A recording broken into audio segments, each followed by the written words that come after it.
Hello, everyone. Welcome to another Babylon cast. Now, the plan is to make these every weekend, Friday, Saturday, and Sunday, nighttime PST, and we're going to be we're going to be trying to do that because we've been completely failing miserably at doing so, and I apologize. Um, we've been planning, we've been scheming. Mr. Bruce, what is it that we have been scheming these past couple of days, weeks? So we got a lot of interesting projects coming down the line for the Babylon cast. In addition to our main podcast, Thinking Out Loud, we have several new guests lined up. Some of them returning, some of them new. I'll be doing something new for this channel. Vince has done book reviews in the past. I don't plan on doing a review per se. Instead, I plan to be launching a series of my own videos on here that are going to explore my foray into the intellectual life. I'm going to look into ideas regarding science, philosophy, occasionally politics, hopefully not to touch those too much, and to anything that I find interesting. I'm not going to claim to be any kind of authority on that, but I'm hoping to explore those for my own intellectual development and to share whatever it is I've learned to all of you who are listening. I think that all of us could use not so much a guide, but if you will, a companion along some of these lines for us to learn about some of the topics that are or should be on our minds nowadays. And I think ignorance is dangerous. I think learning how to explore why we believe what we believe is important, and to develop ourselves if we want to see a better world. So I will be launching my own series of videos. I'll be starting out by exploring the Enlightenment. I'm pretty excited about that, and we'll have our first videos coming out shortly. Okay. That is fantastic, and I'm extremely excited to edit those videos. It's going to be a lot of fun, and we're doing a few other things. As you mentioned, I've done some book reviews in the past. I'll be doing more book reviews. I'm going to be reviewing Leonard Mlodinow. I don't know how to pronounce his last name. I've read 3 of that guy's books, and I still can't pronounce his last name. Going to be reviewing his book about Stephen Hawking, and then we'll be reviewing the book that we are going to be alluding to with this conversation in the future, Just Desserts, a book that is coming out on February 3rd by Daniel Dennett. And a co-author, I think, is Caruso. I could be wrong. I apologize if I'm wrong in advance. But as far as I'm concerned, it is a conversation between the two of them about free will, whether or not we have it.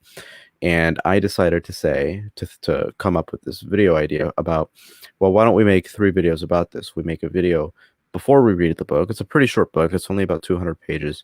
And we give our thoughts about free will as it is right now. It's been a while since I've done some research on it. I think the last time I really delved deep into my thoughts on free will was a few years ago, and I sort of left it off at what I thought back then. And then we do a book review, and then we do another live stream where we discuss our thoughts after reading the book. And so I figured it could be a lot of fun if I continue doing those book reviews, because I like them. I like doing them. They're pretty fun, so why not? And then what the heck else are we doing? I already forgot what else we're doing. We're doing book reviews. We're doing solo videos for myself as well. We're continuing Thinking Out Loud. We got a new batch of guests coming up soon. So hopefully we're starting off the new year correctly with these new video series, with new guests, with a new format, we're going to be having emotes soon. I don't know when they will be ready, but now that we have a whole membership program going on, we have the option of incorporating emotes into our live chat. And so we're going to be doing that, and it's going to be a lot of fun.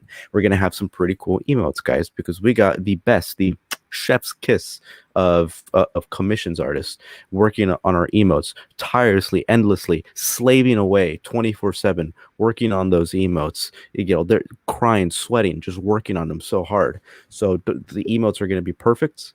Do not worry. It's going to be very exciting to be able to have them on this channel.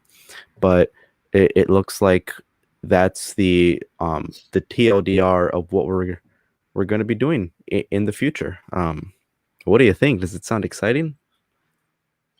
I'm pretty excited for it to see where this is going to go. And I love doing podcasts with our guests, and I love having my mind expanded by them. But I'm hoping to spend a little bit more time expanding the minds of not only ourselves but also those of our audience. So, I mean, this is something I like to do. I read a lot and think a lot in my own spare time. I also started a new hobby of mine, writing a lot more about what I think, and hopefully sooner rather than later, I'll be able to unleash yet another project that I have in the works. You know what it is, and when it is developed to my satisfaction, I may let everyone know about it here. Now, Sabalatoda has an issue with us. She's saying, it's too late for me. Could you consider doing the live stream a little earlier next time? Of course, if you can't, and if must, people this time is good is okay. Yeah, so we're planning on doing them either at 8 p.m. or 9 p.m. PST, so between 1 and 2 hours earlier, but we had to do this one late. We apologize. It won't happen again. I hope it won't happen again. It might happen again, and I apologize if it does, but yeah, we gotta come up with a better schedule. For this. Oh, and Sabalatoda, cannot wait to see your videos, Bruce. They sound so good. I hope you like them. I just recorded the first one, and I have the second one on the way, and I planned out the script for the third. And it's going to be a series on the Enlightenment. That's what I plan to start out on. But later on, I hope to explore some of the other areas like religion, epistemology, and something that I hope to eventually be the bane of the existence of, critical race theory, which is something that I don't have a very high opinion of, to put it lightly. It is. The more I read about it, the more I lose my mind. I think a good book to read as a quick 120-page introduction into the discipline is Introduction to Critical Race Theory by Delgado. It's a pretty quick and short read, and it's funny because Vosh made a video about critical race theory a few weeks ago, I think a month at this point, in which the first 3 minutes in that video, basically the gist of the video is critical race theory is not as scary as these reactionary conservatives are making it out to be. And he makes some claims about what critical race theory is. And I promise you, the first 10 pages of an introduction to critical race theory by Delgado, which is scholarship work that is given out to university students, completely debunks what Vosh was saying in the first 3 minutes of that video. It blows my mind. But anyways, I do got to give a shout out to the person who we commissioned to make our emotes. So this person right here, Queen Fabi, is the one who's doing our commissions. She's great. She's an artist. What do we call it? Animators, I guess. I don't know what to call these people, but they do weird stuff on the internet that I don't understand, and they managed to like come up with pictures. And so if you guys want some cool commissions, that picture that she has as her logo obviously is of her, and she obviously made it herself. Go ahead and get commission from her. She's great. She's pretty cool. She's kind of mean, but she's all right. She's okay. So everyone, go ahead and give her out. And then Ronnie is saying, "Hey, Kat, how you doing? Everyone, go subscribe to Queer Indian Atheist, a fantastic YouTube channel. Has some great interviews on there. Recently interviewed an Inuit, and that was a fascinating conversation. Go subscribe to Queer Indian Atheist." Saying, "I will join as a member when the emotes come in." They're coming in. They're coming in quickly. Coming in quickly. And a lot of people seem to be fascinated by the fact that I said these people. Yes, these people. I don't know what are they, animators? Illustrators? Graphic designers? Yeah, is that the correct term? Graphic designers? Well, that's the one that comes to mind when I think about it. But I don't claim to be an expert in this kind of terminology. Though, I mean, I work in the tech industry myself. I should know. You should know. What do we call these artists? Okay, Kat is saying artists, so I just call them artists. Okay, artists. That sounds respectful enough, right? Okay, so Bruce, let me ask you this question. Let's say you wake up in the morning and you're craving something. You're craving food. It's time for breakfast. It's 8 a.m., generally around the time that you eat breakfast. And you're wondering, should I go to Taco Bell or should I go to Chick-fil-A? And so you ultimately end up deciding that you're going to Taco Bell. Now, is that an exercise of free will? that decision that you made, was that decision entirely yours, and are the conditions that were set in place that led you to that decision hamper your belief that you had free will in that instance? As for whatever restaurant I decide to go to, all of it is going to be determined at whatever the laws of physics decided to arrange in my head at that particular point in time, and whatever the particles in my brain, whatever routes they decided to go down towards, will determine where I go. So that's a long way of saying that I do not have free will. I'm not in charge of what comes in my head next. I'm not necessarily in charge of the next decision that I'm going to make. I am not a believer in free will. Is not at the moment. And with everything else, I'm perfectly willing to change my mind, but you better have a damn good reason for it.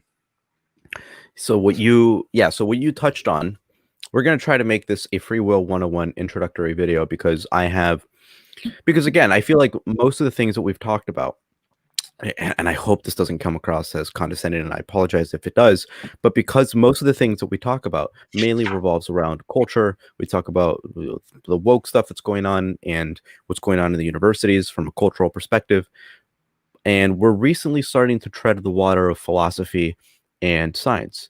So maybe people might be ill-equipped. I hope that's not a condescending term to use, but just not used to these sorts of conversations, right? They're just not, maybe they're not interested in it. Maybe they just, maybe it sounds interesting, but they just didn't really look too deep into it because they're more focused on other things.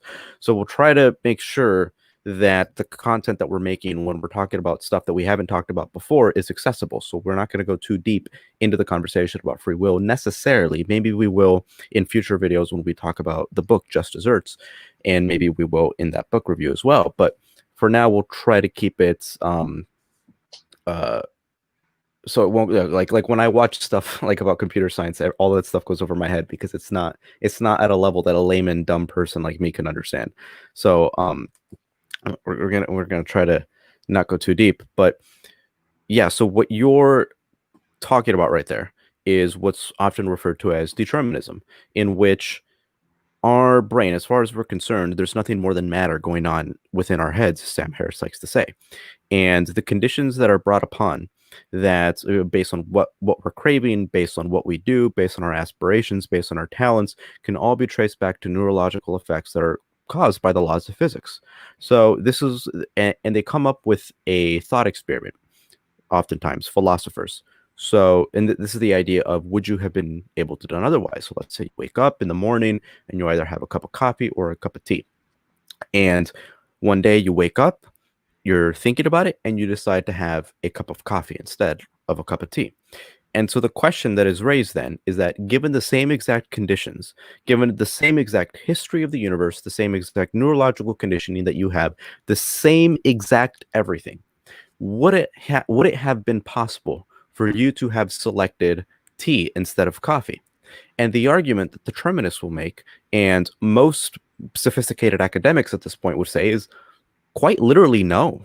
It's literally impossible for you to have decided otherwise, because you cannot defy, as far as we're concerned, you cannot defy the laws of physics. We haven't identified a soul within the head that is able to transcend the laws of physics in a way that would be unexpected, and we'd have to investigate even further. So as far as we're concerned, it would have been literally impossible for you to have done otherwise.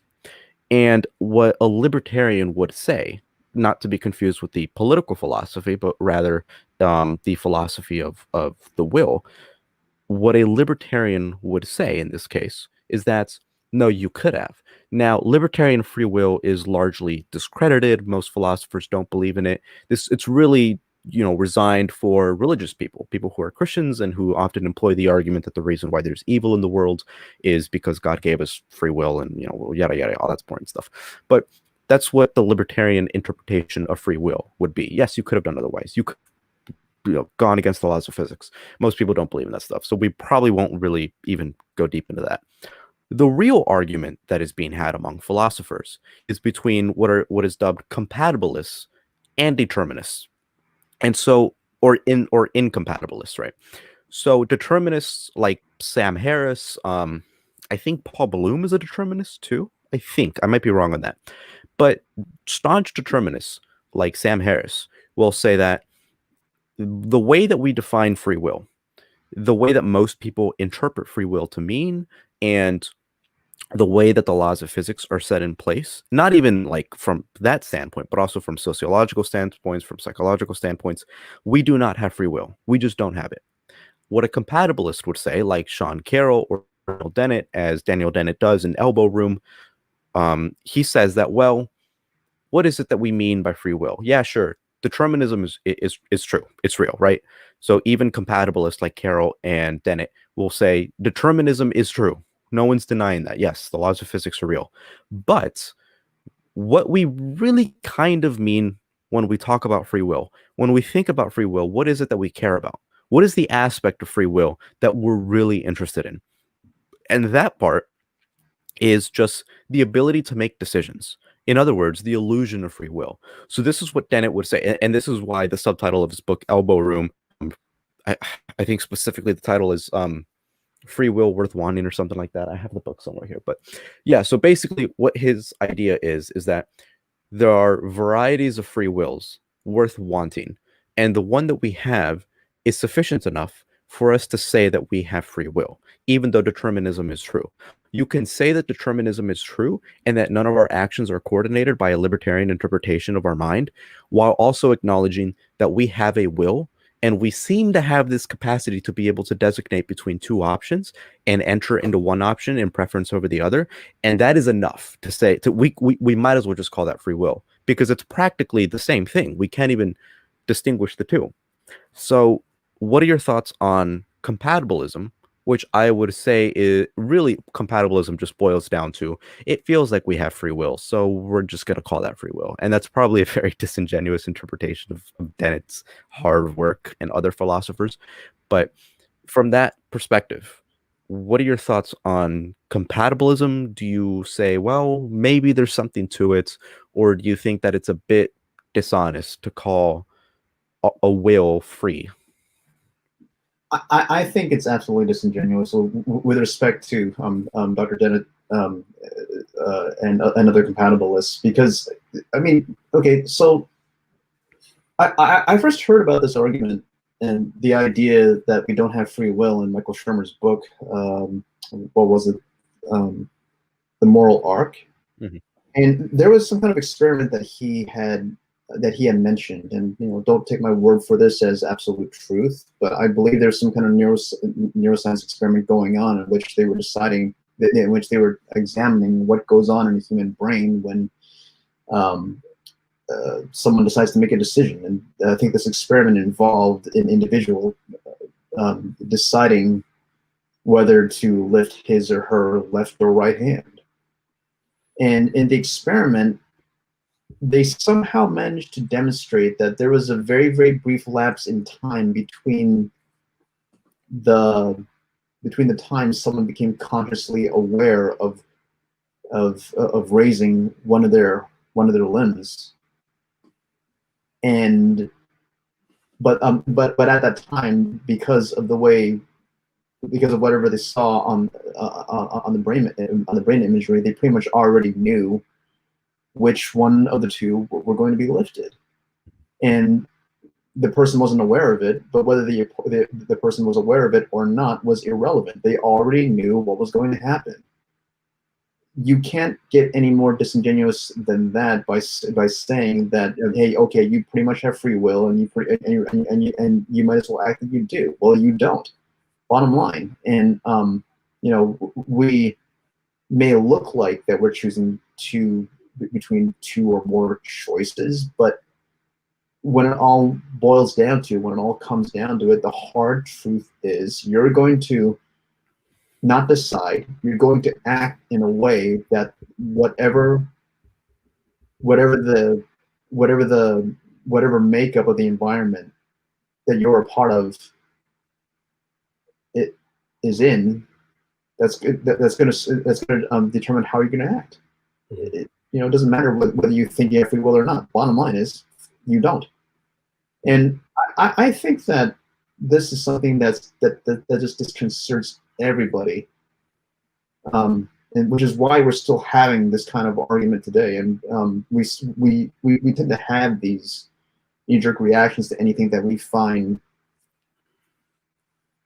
emotionally destabilizing. And it's no wonder why people are disturbed by this, because free will implies that you're in charge of your actions. So if someone commits a crime or does something completely unethical, then they're not truly responsible for these things, because if the laws of physics were set in a certain configuration for any of us, it's kind of implied that we would be in a position to do those things perfectly. Where does agency come in? How does it change how we think about morality? What does it imply for us in the future? And that raises some really jarring questions. It really forces us to think how to square this away. Right. Yeah, I think part of the problem that we're dealing with is a lack of proper communication about what it is that we're talking about free will. So if you ask most people how they define free will and what do you mean by being able to have a will that is free, I guess most people, as far as I'm concerned, I'm pretty sure I saw pupils on this. According to polls, most people define free will in a libertarian sense. And so this enters into the conversation, well, is language prescriptive or is it descriptive? I'm more on the side that it's pretty much descriptive at this point. Term definitions change as time goes on, and what matters to me most is, well, how do most people define this term, right? That's why I'm not really particularly interested in the academic definition of racism that includes social structures and hierarchies, because most people don't define it that way. So it's kind of pointless to even try to introduce a new word. But when we're talking about free will, first let's look at what people mean by free will. Most people do define free will in a libertarian sense. If that is the case, then that's the free will that I think we have to responsibly be attacking. And as far as I'm concerned, I think from a scientific perspective, from a philosophical perspective, from a sociological perspective, there is no way free will exists. It's not even close. And this is a pill that we're going to have to swallow, because as you sort of alluded to, there's a lot of implications that this is going to have. There's a lot of implications that this is going to have for our moral systems.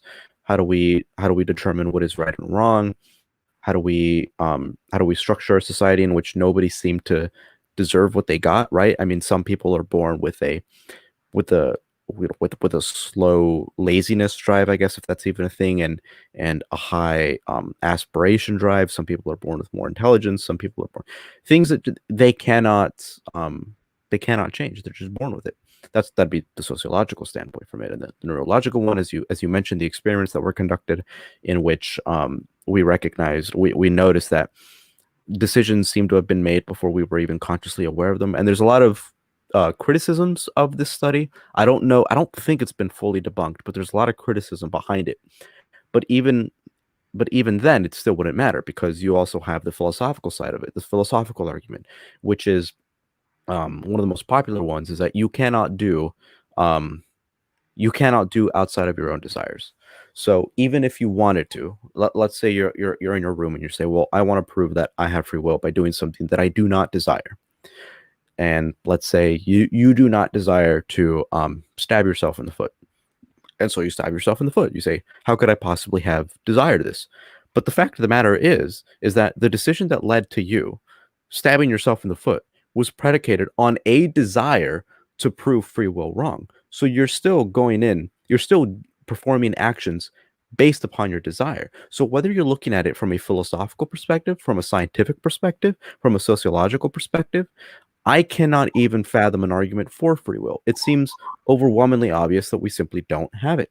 And I think that what the compatibilists are doing, in which they're saying everything that you're saying is true, but maybe there's a better way to go around the situation. Maybe we can redefine free will in a way that makes it beneficial for us as a society in a way that makes people not so queasy, because there's a good chance that people will become fatalistic if you tell them that they are not the conscious authors of their own thoughts. Maybe some people will say, oh, well, if free will doesn't exist, then I'll just, not do anything. What's the point? Everything will come to me, which for one is a category error, because that's not a recognition that your free will doesn't exist, that you're just going down the fatalistic route, which is completely different. But two, as far as I'm concerned, and Jerry Coyne has circulated some of these studies on his blog, Why Evolution is True, that between people who believe in a deterministic universe, or people who don't believe in free will, versus people who do believe in free will, there's no difference in moral attitudes. They seem to be similarly moral. And so the concern that Daniel Dennett has specifically, Daniel Dennett talks about this in Elbow Room. He's legitimately worried that if we try to convince everybody that free will doesn't exist, that there's going to be some moral panic that we have to deal with. But the studies don't seem to show that.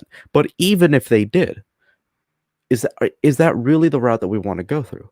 Even if there is a concern that people will act in an immoral fashion because they're so shaken by the prospect that free will doesn't exist, that they're doing bad things, do we want to hide the truth because of that? It sounds to me really condescending, because why is it that someone such as yourself and I, we can believe the claim that free will does not exist, that we are not the conscious authors of our own thoughts? We are more than welcome. We are more than happy to welcome that idea into the intellectual milieu.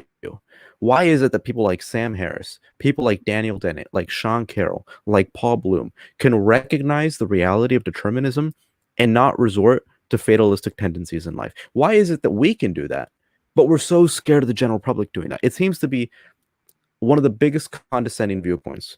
And it reminds me of what the founding fathers said about religion, where they would distinguish morality from religion. In a way, what they basically said was that, what many of them said, I know Benjamin Franklin said this, Thomas Jefferson said this, what they basically said was that people are too stupid to come up with their own moral precepts on their own.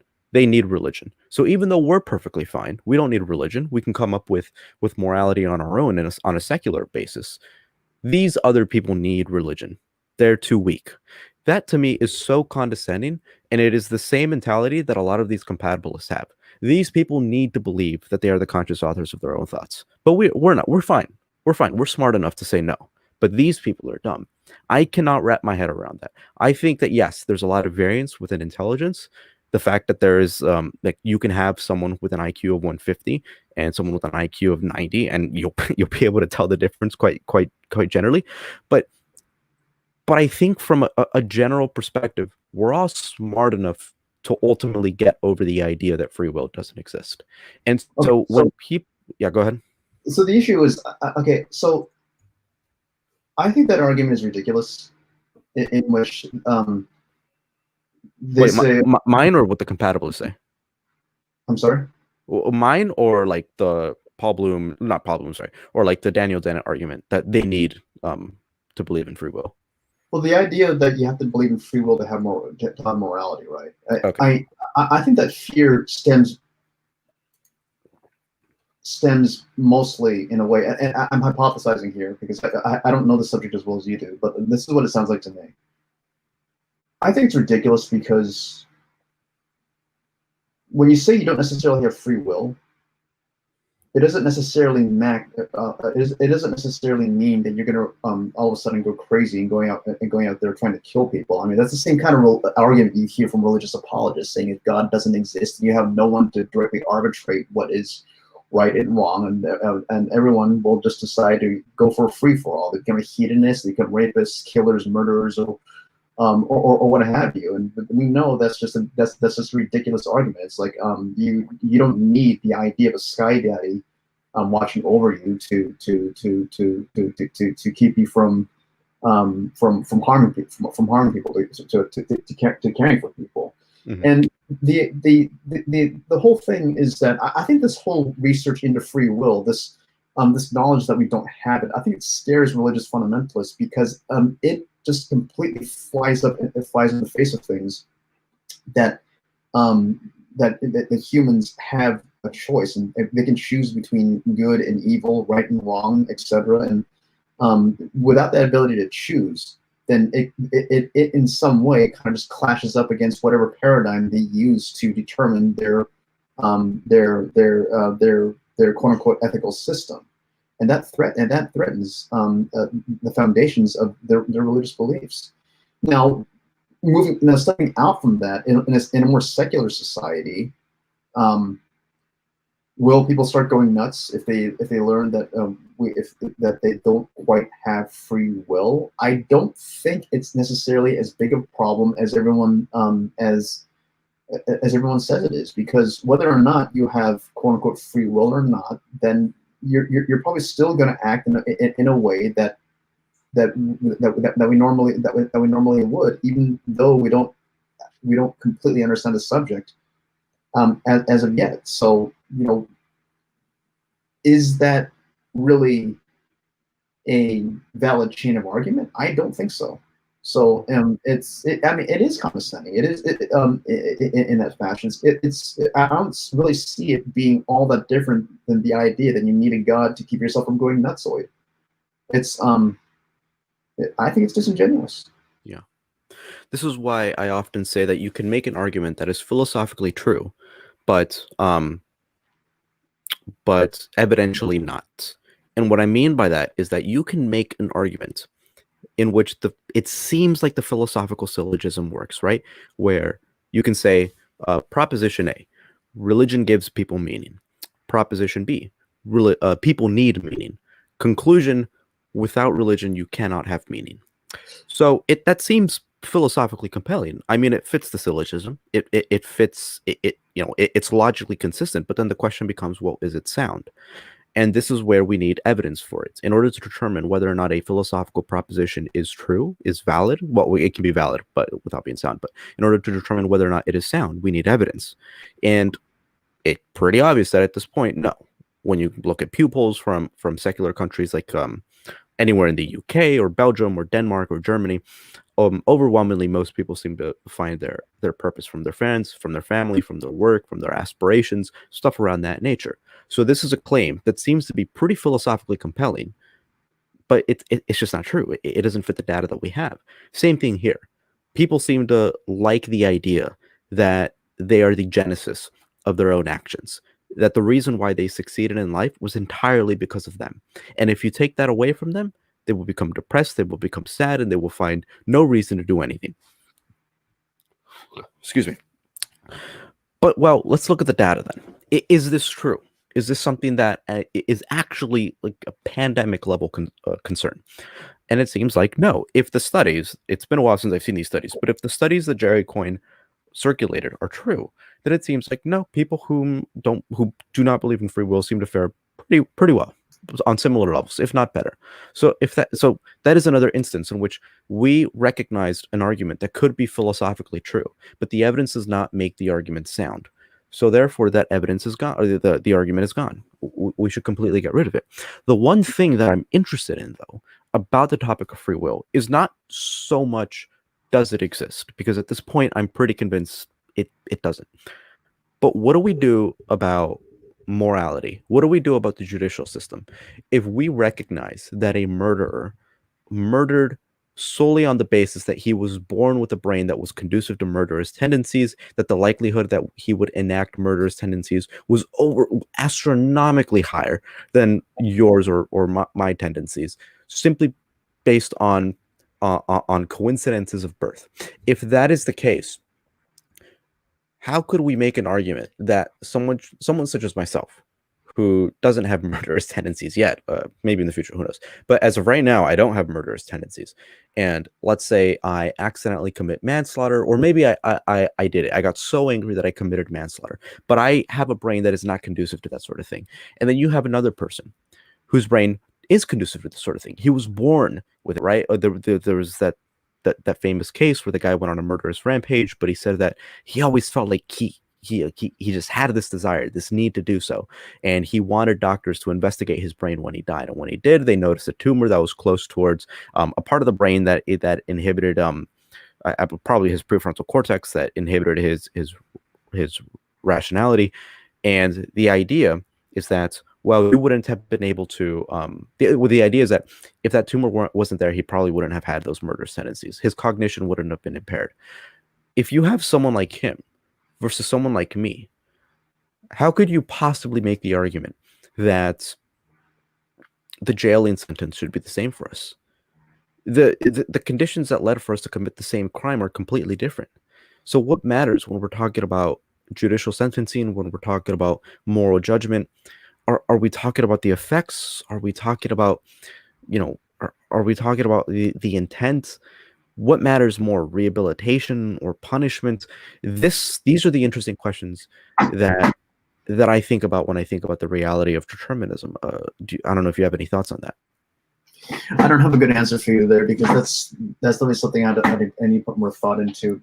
I remember that I don't think it was quite the same moral dilemma, but I do remember something, some kind of story that was relayed to me a while back, in which there was this couple in which the husband started I think he started acting in a really, really lewd fashion, and he started acting in ways that were just completely out of character with what people knew him to be. They knew him to be a gentle a person who would treat people well, and when something happened, it was like a switch flipped. He started being very lewd. I think he started making all these all this kind of weird commentary that just I think it caused him. I think it caused him to start committing crimes or something. I don't remember what off the top of my head. But I think for some reason or another, he somehow landed himself in prison. He started complaining of aches in his head, and they determined that he had some kind of tumor that was affecting his brain, something that was causing him to act in a certain way. And what they did was they ended up going into the brain. They ended up removing the tumor, and after a period of healing or whatever, he was back to normal. He was himself again. It was like that switch had never been turned on. Fast forward a few months to a few years, he started acting that way again. And rather than throw him into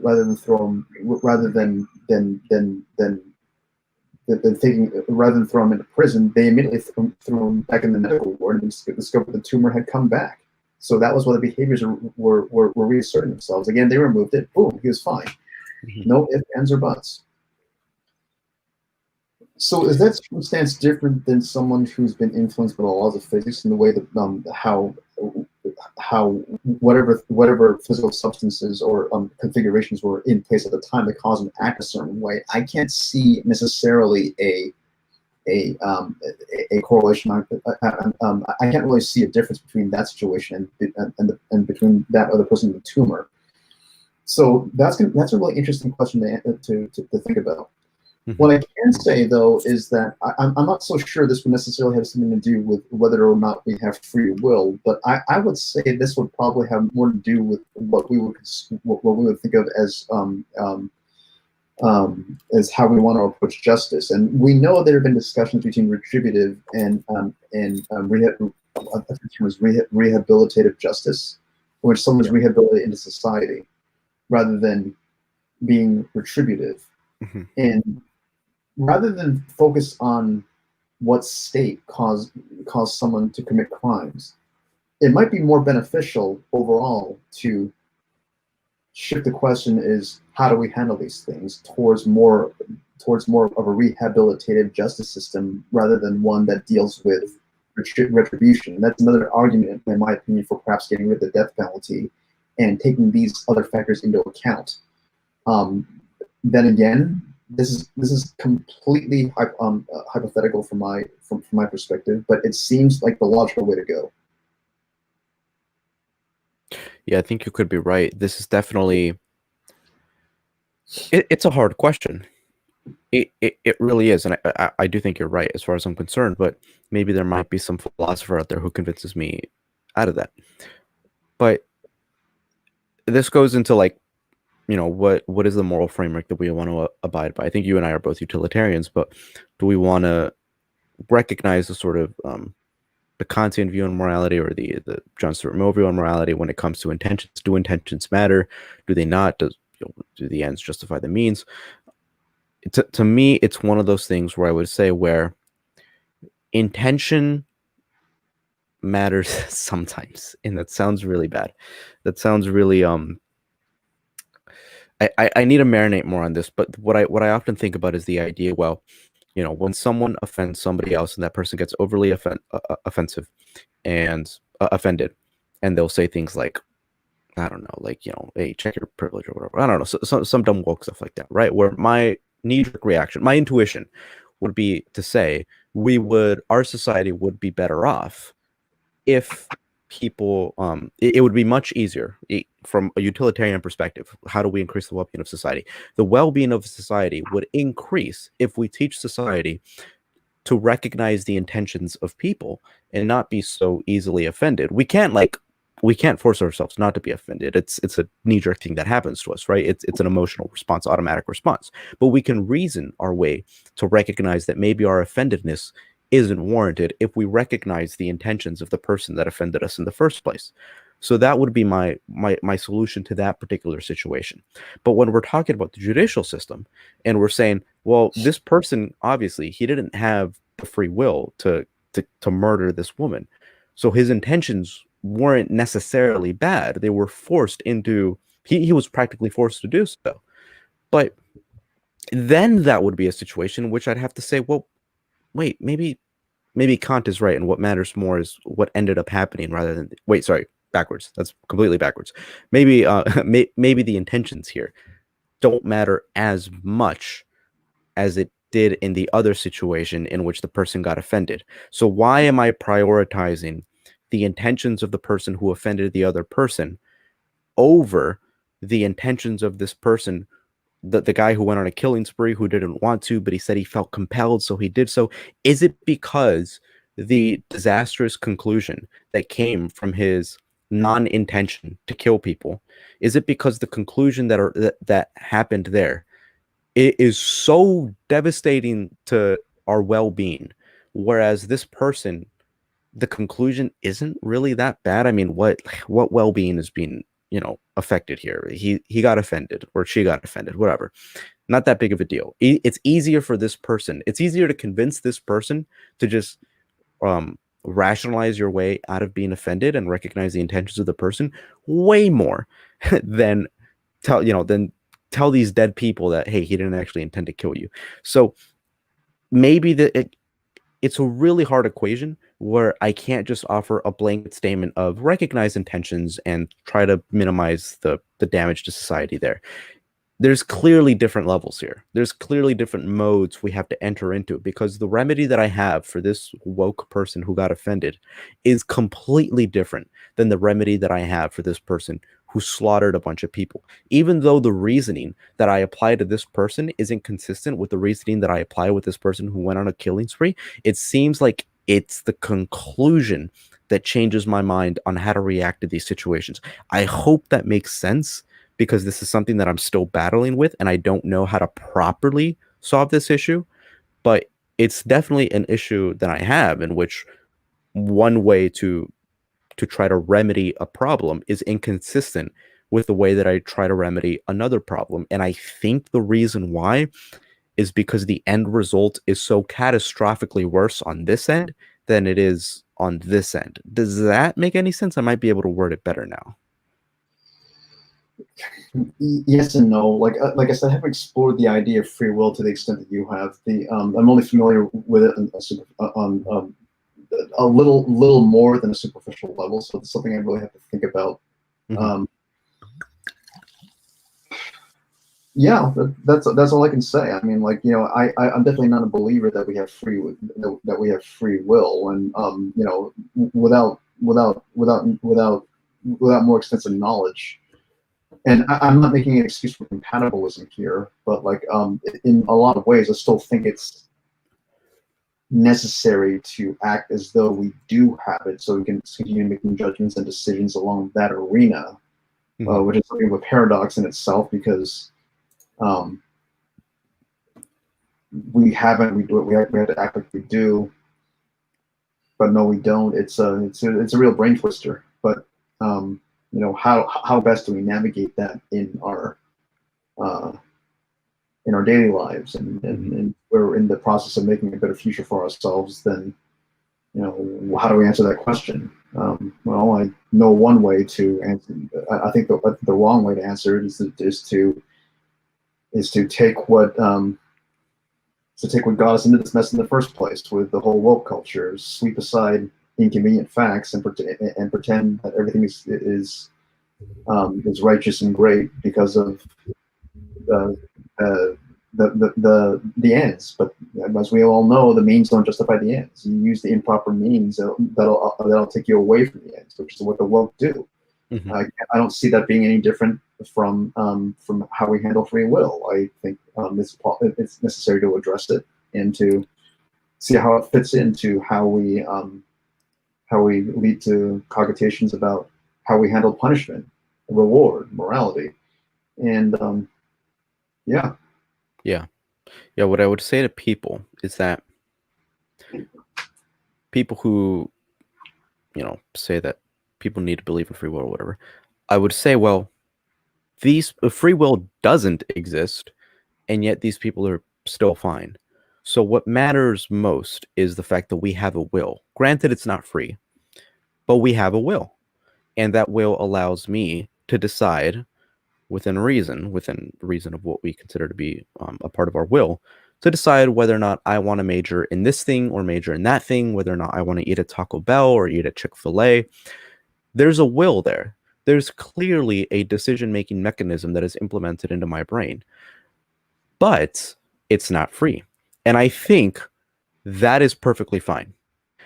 I think it is so much easier to convince people to say, yeah, you don't have free will, but it doesn't matter. You've lived all your life perfectly happy, perfectly content with your decision-making abilities. Nothing is changing. Your description of what it is that you consider free will is changing, but nothing in your physical, materialistic world is changing. Everything that you do, your aspirations, your dreams, your decision-making abilities are all going to remain the same. Nothing is changing. It is just your description of that mechanism that is changing. And I don't think it might be a bit difficult at first. Maybe you might be a bit uncomfortable with the idea at first, but ultimately you're going to be fine. You're going to get out of this perfectly fine. I promise you. It's not that it's like getting rid of your religion. It hurts at first. It's like ripping off a Band-Aid, but after a while, you're probably going to be happier actually, because one, you have a better description of reality, and two, with that new description of reality, you can maybe have more philosophical conversations based on that bedrock understanding of what free will is and what it isn't. So it might be better off. You might be better off in the future. So I think what matters is the fact that we have a will. That's all that matters. And I don't think it is really catastrophic.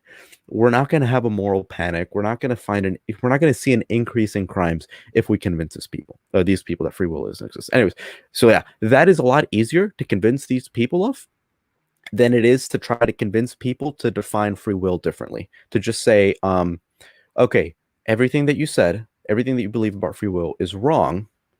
So let's change the definition of free will into one that's going to require you to learn a lot more philosophy. It's a lot easier to just say, yeah, change your understanding of free will to one that is just, you just recognize the science and, the logical, basic, simple stuff, rather than just saying, hey, read Daniel Dennett's Elbow Room, in which you're saying, yeah, basically you don't have free will, determinism is true, but it doesn't really matter because what matters is the fact that you have a will, and that's good enough to consider it free will. So you have free will, nothing changed for you. It's just too inconvenient. It's too wishy-washy. It's dishonest. It's philosophically dishonest. And so Matt I don't Delahunt does a video with Stephen Woodford on this. And Stephen suggested. I think Matt at the time, and he probably still is a compatibilist, but I need to go back and review that now that I think about it, because I remember Stephen Rationality Rules. He has a great channel, and people should definitely go check that out. He makes the comment of something along some of what you're suggesting. Like, he doesn't call it free will. Why not just call it will? Because there is some kind of volition there. Yeah. But it's constrained. Yeah. It's 100% true. There's a decision-making mechanism implemented in our brains. No one's denying that. Decisions are being made, but the arguments that we are the conscious genesis of those decisions is just not true. It's not true from a sociological perspective, and Objectively not. you don't even need to go like deep into Foucault or postmodernist territory to recognize that. You do not even need to do that to recognize that our socialization plays a heavy role in what it is that we do, what it is that we believe, what it is that we say. And from a scientific perspective, it's definitely not true. I mean, unless you have a better understanding of physics than 99% of physicists on this planet, to think that somehow there's some mechanism that we can employ to override our biological and physical and materialistic tendencies, hey, be my guest and demonstrate to me your research, because that is groundbreaking. And from a philosophical perspective, the idea of free will is completely illogical, completely just nonsense, right? Whether or not we're talking about the fact that you cannot do anything that you do not desire, even by definition, if you do something that you believe that you don't desire, the fact of the matter is that you're doing that in either to prove that free will exists, or either to prove that you can do things that you don't desire. That desire overrides that.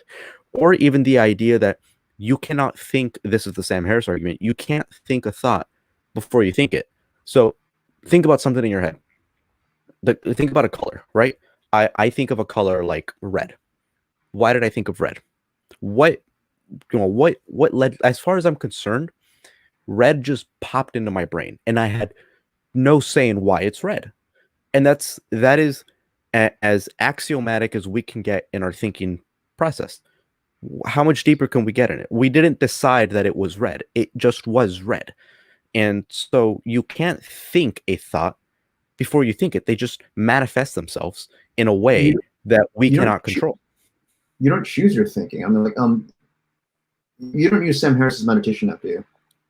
No, I don't do meditation. I honestly think that's one of the things that Sam is like dead wrong on, by the way. We can have another live stream about that.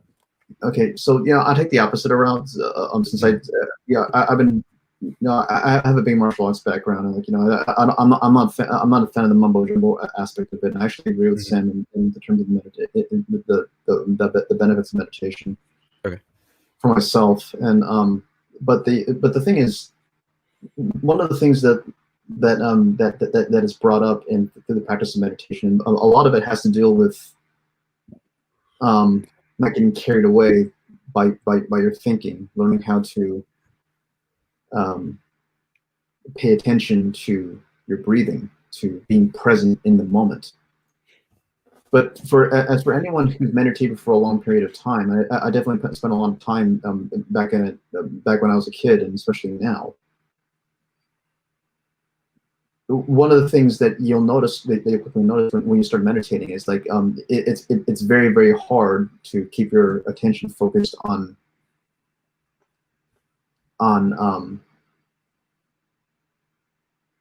being present in the moment, because you're always being let off. You're a fish that is getting its mouth constantly snagged by your thoughts. You're being dragged off on a chain of deliberation that on whatever subject you're considering. Mm-hmm. But you're not in charge of what comes up in front of you. Things are just keep constantly popping up again and again and again and again and again, no matter what happens, and you don't think them. They just come up. So did you think that, or did something slide that into your brain? I think it's more likely to say, because it's more truthful to say that the laws of physics, so for one reason or another, put that in your brain. You had no control over it. Mm-hmm. Do you think that a lot of the reasoning behind why the general public is so screwed up on what is free will and how cogent their decision-making abilities are, do you think that is a byproduct of people not being able to truly think deeply, or not necessarily even deeply, but rather think laterally about how their decision what goes on in their mind, right? Whether we're talking about the fact that, when we all say that, oh, I did this, what are we talking about when we say I? Or when we talk about, things like, is what matters when we're talking about ourselves as an I and as an entity, are we talking about the psychological continuity of our of our consciousness? Are we talk like do you think this is just a byproduct of people not really caring, and they'll just say, oh, I'm hungry for Taco Bell, yeah, I decided that. That's as far as that understanding goes. They didn't think deeply into, well, my hunger, my craving made me decide Taco Bell. If I didn't have that craving, I would have done something. If I had a craving for In-N-Out, I would have done In-N-Out. If I had a craving for Chick-fil-A, I would have chosen Chick-fil-A. Do you think this is just a byproduct of people not really caring or thinking deeply about this sort of stuff? Also, Ghost Bunny, if you call it Taco Hell one more time, you're gonna get banned. Taco Bell is the greatest fast food joint in the world, and this is like I'm so triggered. By the way, obviously this is a joke. I love Ghost Bunny. Ghost Bunny, our first mod and our first member. Amazing gal. But Taco Bell is amazing, and I will not stand for more Taco Bell trash here. Anyways, what do you think? Okay, so what do you think about Maslow's hierarchy of needs? Give me a short answer on that. About what? Maslow's hierarchy of needs. I don't know what this is. What is this? Okay, so they refer to the basic needs of a living organism. You know, we need food, we need rest, etc. Those are our basic necessities for a basic organism to survive. Higher up than that are needs like sex, or the desire to reproduce, and somewhere down that chain, we start concerning ourselves less with necessities than we do with conveniences. Being able to think about the intellectual life, being able to explore ideas like philosophy, morality, what have you, is to a large degree contingent on your ability to have the time, resources, and capacity to be able to learn, to explore, or whatever.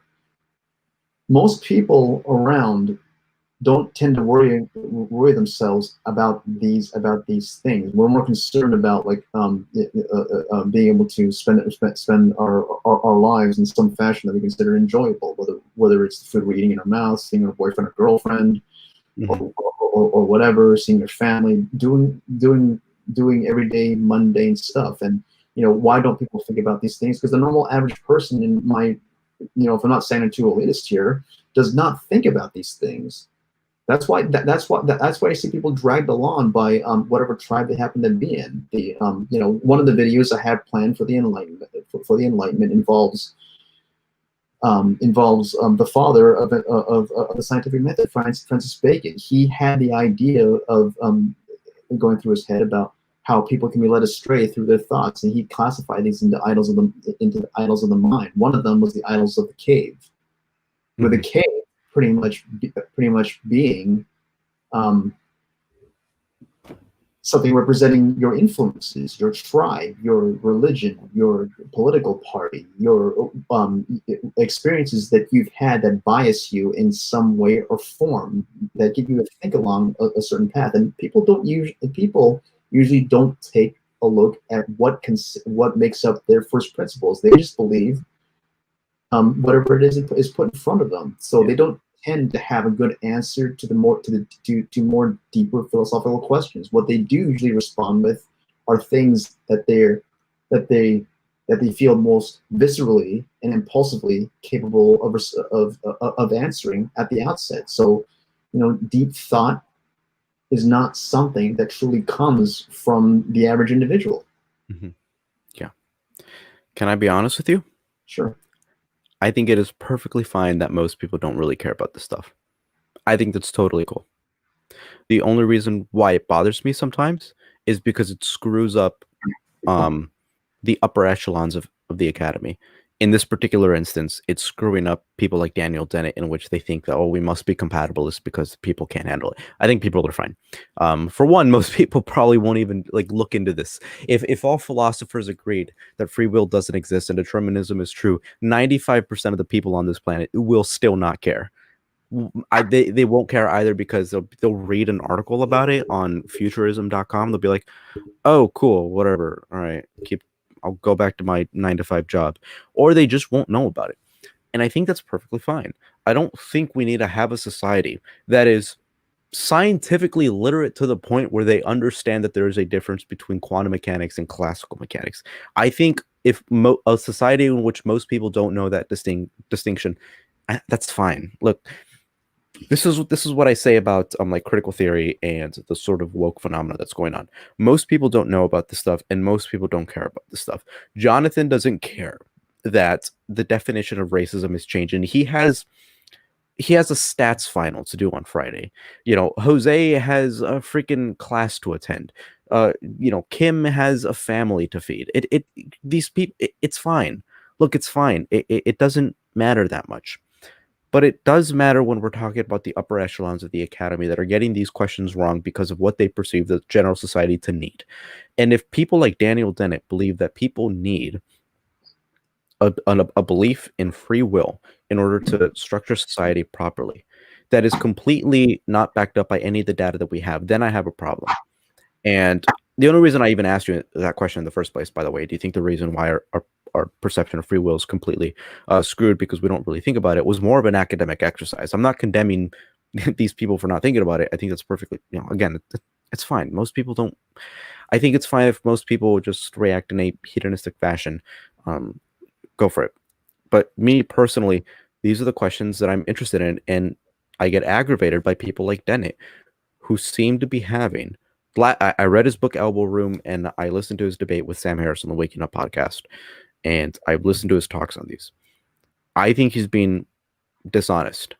I think he's not fulfilling the philosophical creed of attempting to solve these issues in a way that is, one, that is reflective of the reality that we actually see, and two, that doesn't put the general public down so much to the point where it seems like you're just putting yourself up on this 10-foot pedestal where you think that, yeah, I can survive without religion, I can survive without free will, but these peasants can't.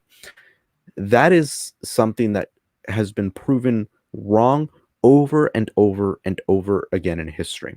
The fact that the moral zeitgeist changes and our moral values change, not just incrementally necessarily, but drastically. The moral values of a conservative now are overwhelmingly different than the moral values of a conservative in the 1960s. That is legitimate progress. And that is a testament of the capacity for human beings that human beings have to be able to change intellectually, socially.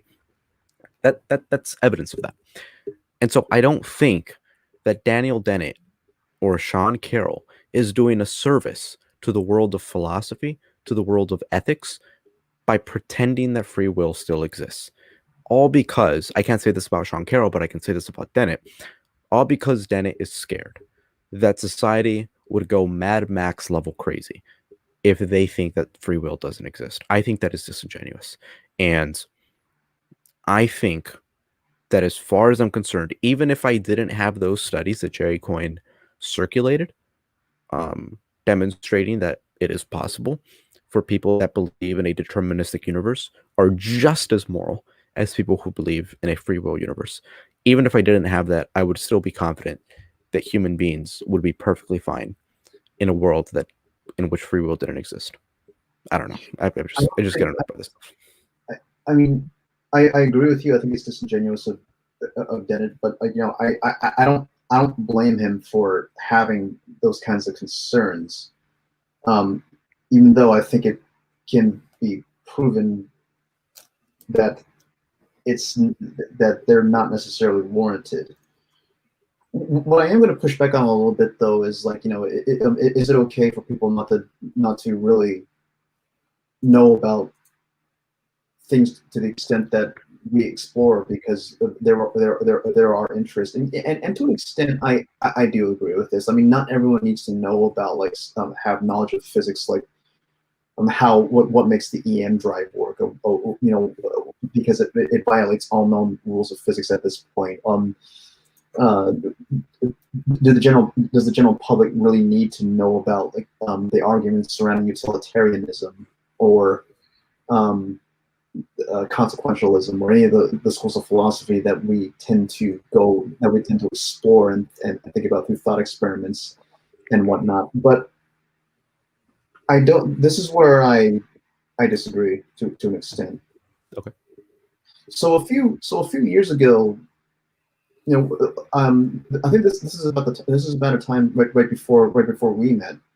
I love exploring the intellectual life. One of my best friends is a huge Sam Harris fan, and we met out in the summer during a hot day. We all there was four of us on the deck, and there's a medical professional there. There's another guy who's a mathematician, another guy's a physical therapist, and then there's the peon, me, who was just glad to The be. computer scientists don't pretend to be modest. You're a computer scientist. Yeah, well, whatever.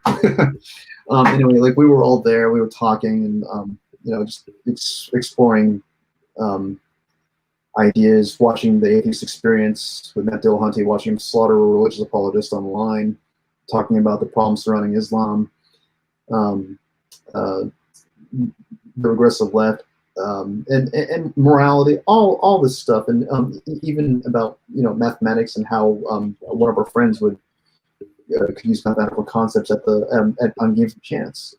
It was great. It was just an exploration of ideas that made the world go around. So fast forward a few days, I was in the office, walking around, and one of my friends, just this really really cute girl who is a good friend of mine to this day, and she asked me how my weekend was. Oh, it's great. Like and we were chilling on the porch, just having this great overall discussion, and she turned to me and just had this great big grin on her face, and she didn't mean anything bad by this, but it really just got dug under my skin when she says, "Oh, so you guys we're all outside geeking out," and my reaction, and she's a good person. Don't get me wrong by saying this, but like one of my reactions, I didn't show it at the time, but I was like, "What the fuck? What the fuck?" And why did I think? And why did I think that? The whole reason you and I are living in the world we're living in, and the reason why, like she as a woman is my superior in that job, is because we've had people who are intellectuals. We have women intellectuals, gay intellectuals, black intellectuals, intellectuals of all shapes, sizes, identities, whatever, who have contributed something to the intellectual life, who have taken the time to challenge in depth the prevailing orthodoxies, and to explore them, and to make for a better world. And it was only possible because we delved into these ideas and were willing to take them apart and to explore. And I don't see this discussion about free will being anything other than anything different than that, than taking a step in a direction of a world that has the arc bending towards a more moral universe, so to speak. Mm-hmm. And so the idea that do people need to be really aware of these things, and we're okay with them? To an extent, yes. To another extent, hell no. Because we have well-meaning people. Like I'll go back to the woke as an example. Like I've said many times that I don't have a woke position, because the position of these moral happenstances overall from the woke, they are my values. Feminism, gay rights, transgender rights, Muslim rights, whatever. Those are all my rights. Wokeness is when you go way too far in a direction, in the direction in which it becomes just dogma that's not based on reason at all. I was just having a conversation with someone about this. Progressivism stems forth from liberalism naturally, because liberalism bases its philosophies on reason, while as progressivism, as we know today, just progresses because it's a dogma. Mm-hmm. Okay, and you only progress if you're familiar with the tenets of reason in themselves, and you have to be familiar with philosophy. You have to be willing to explore thought experiments. You have to be aware of some of the issues, the foundational and pivotal questions that have been raised about free speech, about morality, about feminism, about religion. You have to be aware to some degree about all of these, and realize it's not simply a matter of slamming your foot on the ground and saying, "This isn't fair. This isn't fair. This isn't fair." That's a child's response. Right.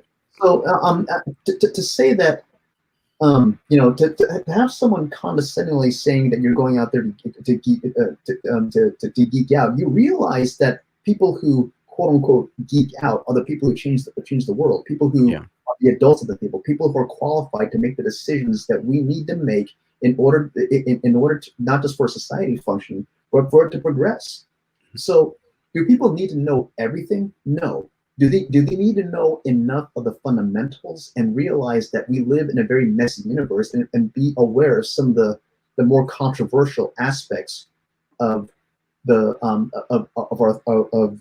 of schools of thought that comprise our everyday world?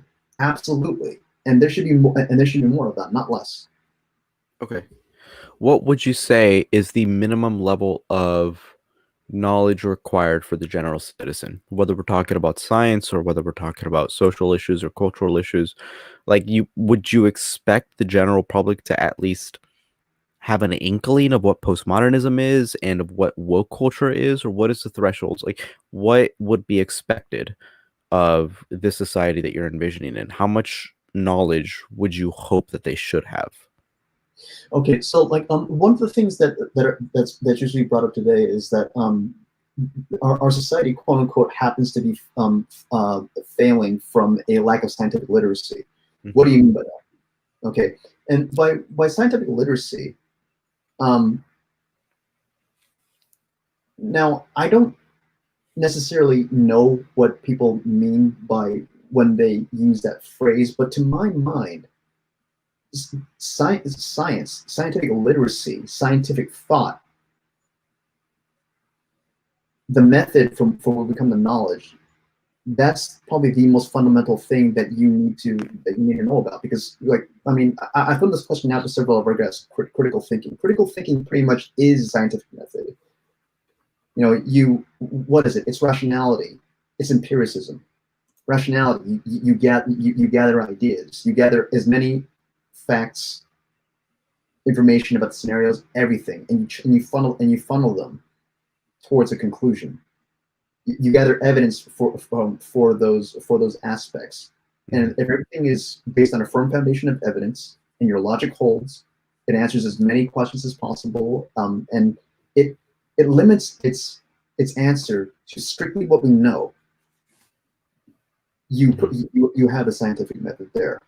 Okay. And that is critical thinking. And rationality is just mental, is by itself is what people think of as critical thinking. It's just mental masturbation. It's nothing more than that, because you have nothing to back it up with. And okay, so that's not, I guess, scientific literacy, but that is application of the scientific method. But science, the scientific method, is not simply a method for exploring physics, which I think what people construe mostly as it is. There's a line in one of Jerry Cohen's books. I think it was like Why Religion and Science Are Incompatible, that people to some degree use science in a very, very broadly construed basis. Like, if someone's trying to fix a leak in a bathroom, he sees a leak, he needs to run through a system of hypothesis, experimentation, and testing to see if that holds. Mm-hmm. Okay, so why are we limiting that simply to exploring physics, biology? Why are we limiting it to there and to fixing problems in everyday mundane life? And why aren't we applying that to as a level of consistency to other areas like social issues or anything other than that? Why are we applying that to our thought, our thinking in general? Why are we allowing our emotions constantly to be hijacked and not able for us to come back and back up a little bit and realize, okay, what evidence do I have to support my beliefs here? Why do I believe this? Mm-hmm. And so, if you're talking about teaching kids about science, well, that's all well and good, and you definitely should do that. But what about the thing that underlies science, and learning how to apply that in everyday life rather than reacting as we humans do impulsively? Do I have a base level of knowledge for everything? I mean, I don't know. I phrased it poorly. What's the base level that everyone should know about certain particular subjects? I don't have an answer to that. Okay. What I do have an answer to is, what thought process are you using to come to conclusions about these important subjects? Are you applying the same scientific reasoning to these issues regarding structural inequalities in our society? To whether or not when something occurred is actually racist? Are you applying the same rigorous approach to finding objective truth that you are in all areas of your life? Or are you just being a petulant child, slamming your foot down, up and down, screaming at how unfair everything is? Now, I'm not saying things aren't unfair. They most definitely are, but you're not going to come to you're not going to be able to see problems, and you sure as hell are not going to be able to come up with good solutions that will affect everyone in a positive light unless you apply that same rigorous approach to finding objective knowledge. So I don't have a base level of knowledge to suggest that people learn, but I do believe that this wonderful thing that came forth the Enlightenment, inductive reasoning and critical thinking, according to the scientific method, it is what people should learn how to apply on a very, very broad and consistent basis. You might have changed my mind on this, actually. So my original response would have been something along the lines of, well, if you look at history and you look at the innovations that have occurred, most of them weren't perpetuated by the general public. They were perpetuated by the upper echelons of the academy.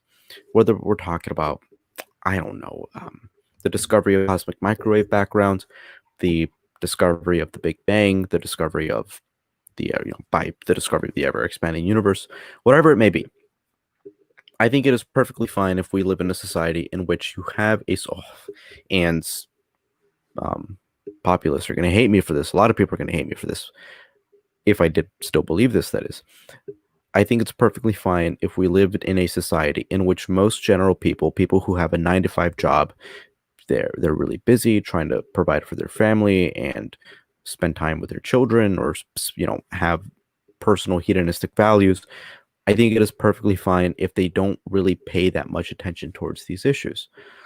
And my utilitarian perspective on that would be that increases the well-being of society. But what you may have changed my mind on right now, I'd have to marinate on it more, is that, well, maybe the one thing that we can teach society to be better at, because society does, don't get me wrong, I'm not under the impression that the way that society is now is perfect and just let the elites do their job. I don't think that's the case. Maybe society can improve on recognizing what is a proper epistemology. Maybe this is the one thing that we can do. The one thing that we can constantly hammer into people is ensuring that what you believe is true is a belief that is acquired through proper methods. So believing that something is true solely on faith or solely on a postmodernist philosophy isn't the best way to recognize reality. So maybe we can teach proper epistemology. Maybe one of the things that requires scientific communication or philosophical communication at this point, I think maybe the thing that we can communicate better towards the public is ensuring that they recognize a good ways of determining what is true versus bad ways of determining what is true. And if we do that successfully, if we harbor a society that has a proper epistemology that recognizes the difference between bad reasoning versus good reasoning versus postmodernism versus liberal Enlightenment values, maybe we won't really have that many issues later on in the Vince, you there? future. Still hear me? Yeah, there we go. Can you hear me? What? Can you hear me? Yeah, I can hear you. Go ahead.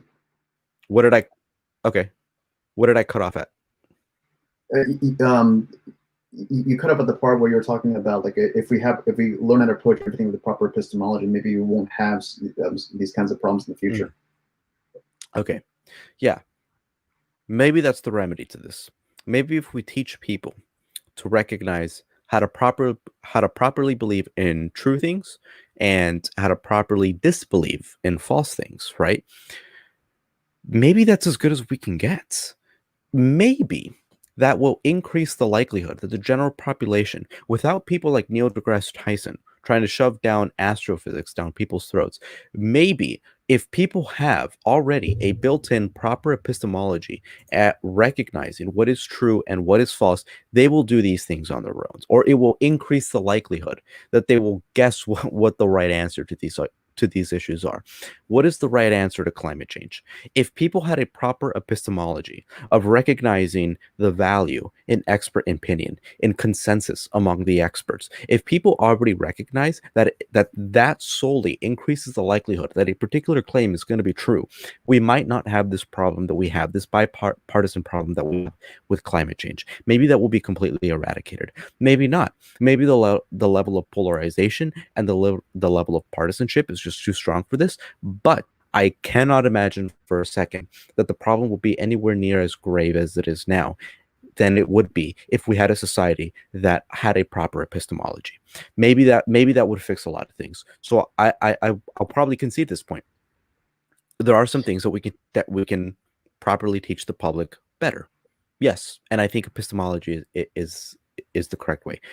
But at the same time, I also recognize that there are some things I would never expect the layman to understand quantum mechanics. Physicists Right. can't even understand quantum mechanics. I never expect the layman to do so, and I wouldn't put an expectation on them to do even a scintilla of research into it, because they have their own things to do. They have their family. They have their own hedonistic pressures to do so.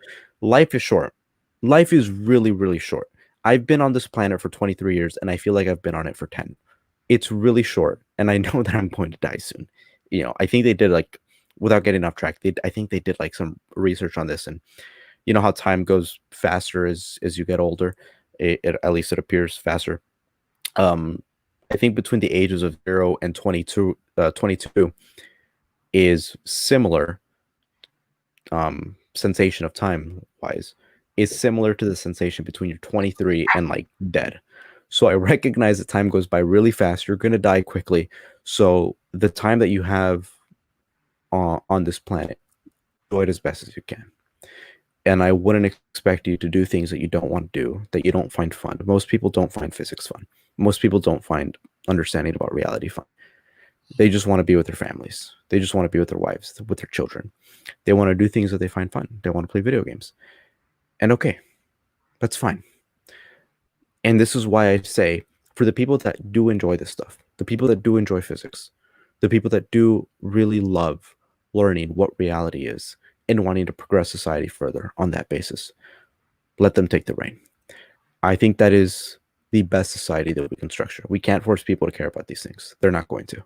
And life is too short to try to convince them to do so. I think there has to be, people are going to hate me for this. Yeah. There's some room for elitism. There is some room for recognizing that there are some people that are probably in a better position to decide what is better for society than others. I don't think we should live in a society in which everybody has equal say. It's just not conducive, because people are going to get these problems wrong.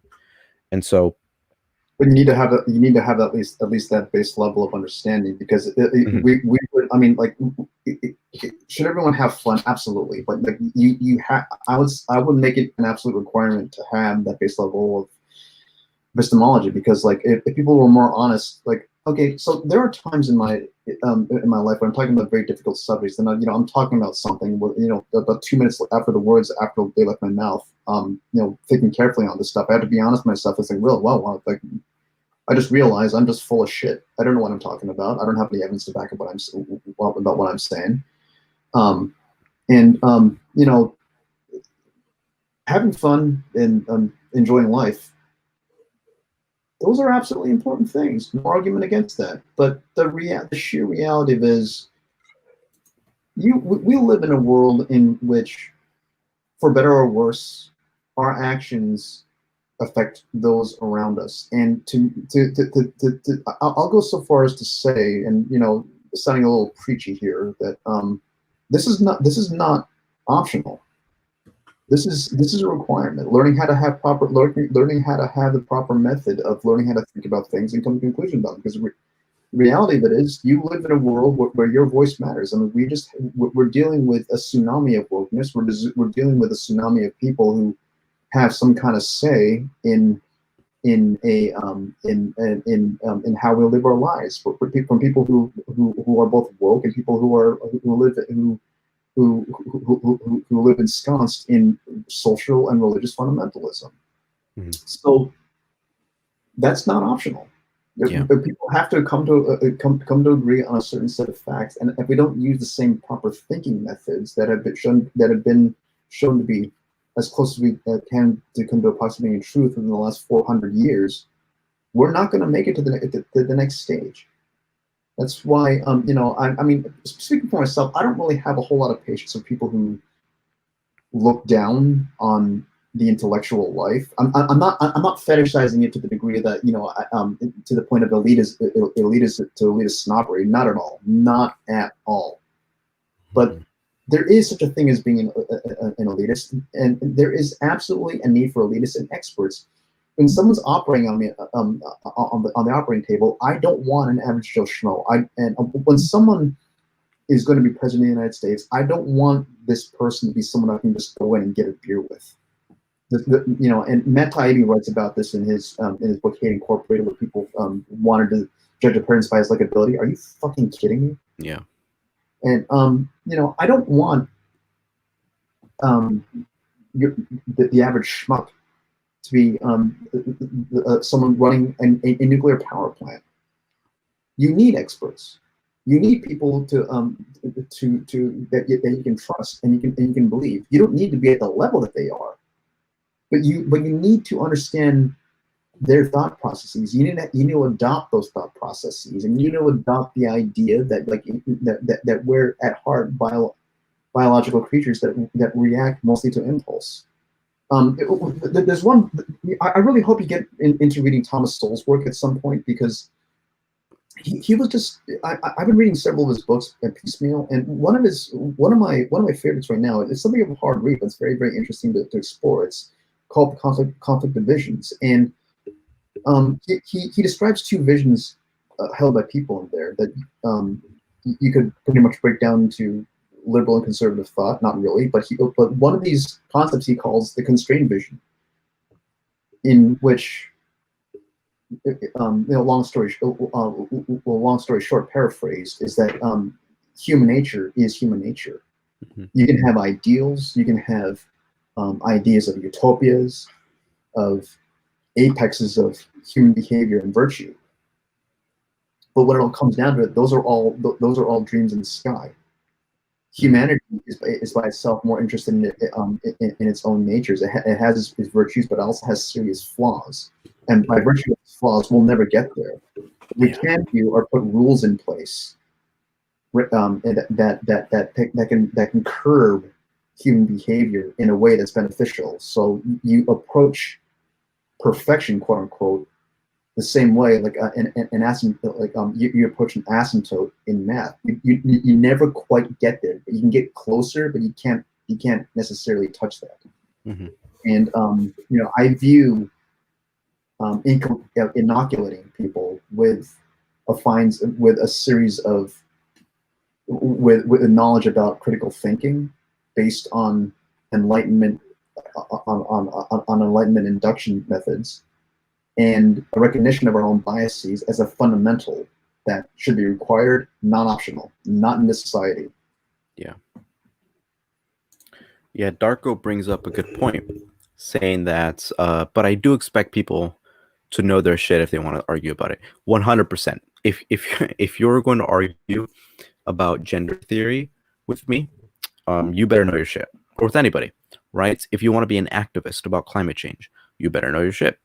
There should be some intellectual expectations upon people who willfully choose to engage in these conversations. And for some reason, people are under the impression that I want to be president.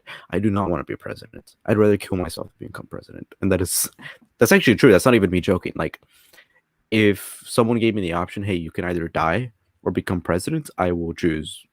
Oh, I'd rather die. I don't want to be hated throughout history as the worst president of all time, because I can guarantee you I'd be the worst president. I don't know anything. I know too little about politics. But what would you do if you were just thrust into the president's Oval Office? What would you do? What would be your first decree? Be my first decree. Get as many experts as I can, and people who and get them all around me. You know what I would do? I'm sorry. I would get rid of everybody who hates Taco Bell. Not allowed. If you hate Taco Bell, as far as I'm concerned, you're not an American. That's what I would say. I can't stand this. Taco Bell is the quintessential. By the way, so I am Mexican. A lot of people think I'm Asian because of my eyes. No, we did ancestry DNA. No Asian in us whatsoever. Pure Mexican. And so what I can say is that as a Mexican, I will concede on behalf of my entire race. I speak for my entire race, by the way, if you didn't know.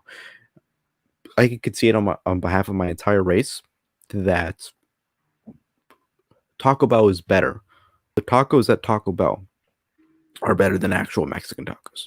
And it's not even close. And anybody who tells you otherwise is a nationalistic liar. They're just lying on behalf of their national pride. Nope. Taco Bell tacos are better than real tacos. Fact. You can't change my mind on this. You can't. You can't. I'm sorry. That's just the way it works. You know? Do you like Taco Bell, by the way? I really enjoyed very, very much. The soft tacos are bomb. Mm-hmm. All right. I had Chinese food today, by the way. Pretty good. Do you like Panda Express? Let me ask you this. We'll just we're pretty much done with this video. We're already an hour and a half in. We're 30 minutes in longer than anticipated. So we'll just shoot the shit for like the last 5 minutes. Do you like Panda Express? Panda Express is culturally appropriated bullshit. Get out of here. Don't.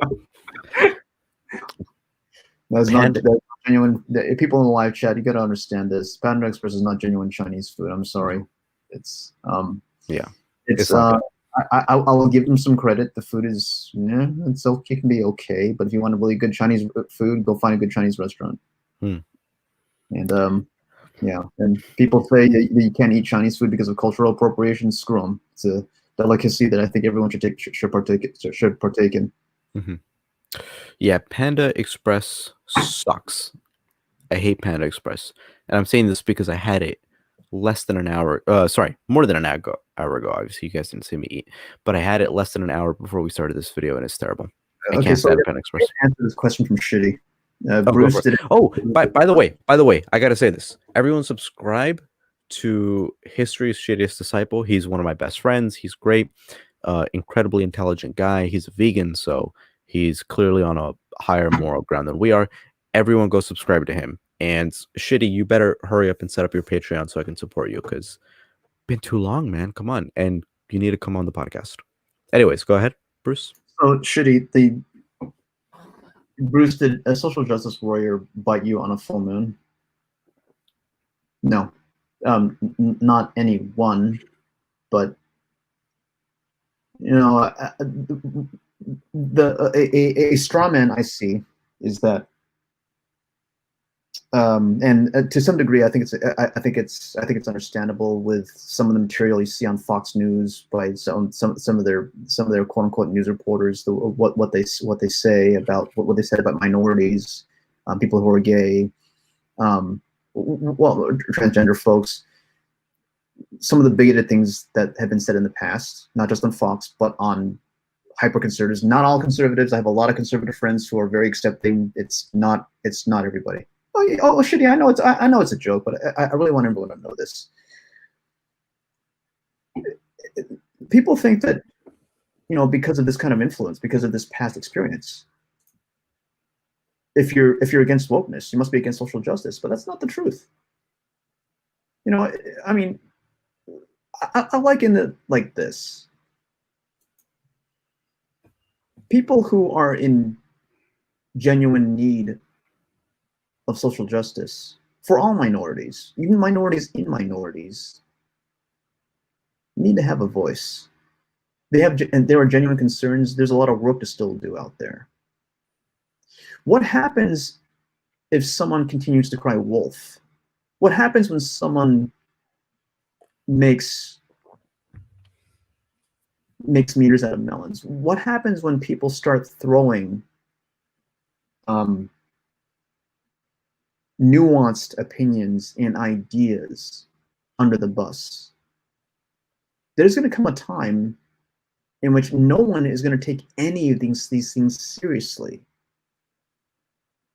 So what So what do you think that's going to do to minorities? What do you think that's going to do to the minorities within minorities?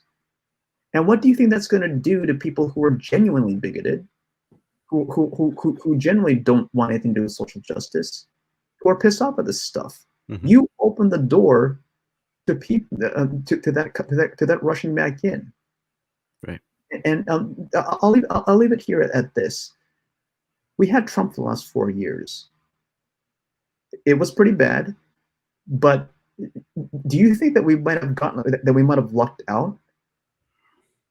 When I say that, I mean like is this guy was stupid, like or don't, as Ben Shapiro might say, don't attribute to maliciousness what you can attribute to stupidity. The next time this door opens that the woke that the woke are encouraging, however unwittingly, you might not get a Trump next time. You might get someone who's worse, someone who actually has a brain, someone who really knows how to whip up a demagogue and do so in a way that won't be so easy to. Well, okay, I don't want to use that word easy, but that won't be as well. Okay, whatever that. I can't think of anything else that won't be as easy to deal with. That's why I'm anti-woke.